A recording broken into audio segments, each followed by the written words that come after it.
శివా అన్నా సత్య అన్నా చూసారంట్రా ఈ అరాచకాలు, విన్నారంట్రా ఈ కిరాతకాలు. రాయలేని సీమ ఈ రతనాల సీమ ఈనాడు హత్యలతో ప్రతీకారాలతో దద్దరిల్లిపోతుంది. ఎవడ్రా దీనికి కారకుడు? అహంకారంతో రగిలిపోతున్న ఈ పెత్తందారుల కర్ర పెట్టడం కోసం జరుగుతున్న పోరాటం అన్నా ఇది. పేదవారు ఏమైనా వీరికి బాధ లేదు. గ్రామాలలో ఆధిపత్యం కోసం లక్షలు లక్షలు గుమ్మరించి కోర్టుల చుట్టూ తిరగటం వీరికి అలవాటు అయిపోయింది. వీళ్ళదు సీమ చరిత్ర ఇలా రక్తసిక్తంగా ఉండడానికి వీళ్ళదు.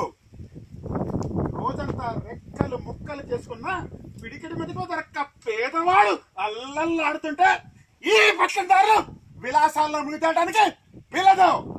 అవునన్నా బాగా చెప్పావన్నా. మనిషి మహాత్ముడు కావాలంటే త్యాగాలు చేయాలి. రాయి బొమ్మగా మారాలంటే రక్తం దారపోయాలి. ఈ పెత్తందార హృదయాలు కరగాలంటే నెత్తుడోలు పారాలి.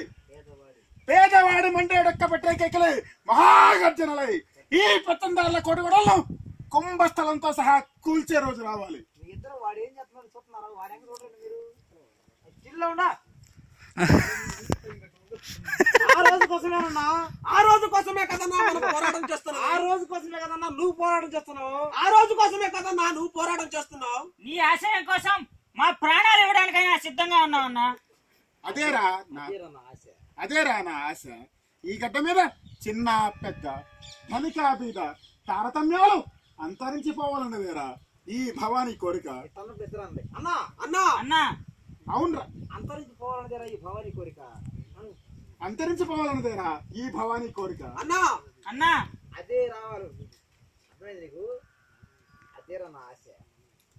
ఈ గడ్డ మీద చిన్న పెద్ద ధనిక పెద్ద తారతమ్యాలు అంతరించి పోవాలన్నదేరా ఈ భవానీ కోరిక. అనగానే ఇద్దరు అన్నా అనాలి. అన్నా అది ఒక్కసారి అదేరా నా ఆశ.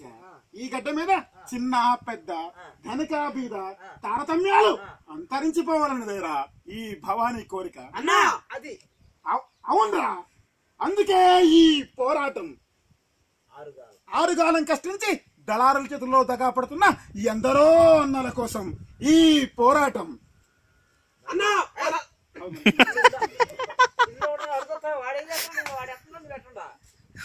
మండేశ్వరుడికి ఎదురుగా రేగే ఎర్రటి